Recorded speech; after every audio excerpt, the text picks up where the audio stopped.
Saudara, mengantisipasi lonjakan penumpang Natal 2025 dan Tahun Baru 2026 datang, PT ASDP Cabang Ambon menyiapkan 11 kapal penyeberangan. 11 kapal yang disiapkan untuk mengangkut pemudik Natal dan Tahun Baru nantinya akan melayani penyeberangan antar pulau. 4 kapal akan disiapkan untuk rute Hunimua Waipirit yang diprediksi jadi jalur terpadat bagi pemudik.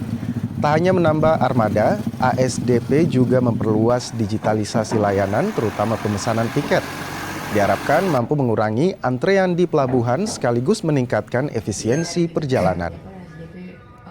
Kalau kami pada prinsipnya semua siap, yaitu antara lain kami sendiri kelola 11 kapal.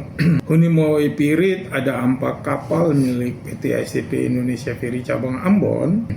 Sementara Galala Namlia KMP Wayangan, Namlia Masarete KMP Danau Rana, Wailei ke Umi Putih KMP Layur, Samandar, Wai, Umi Putih, Nalahia sampai ke Masohi.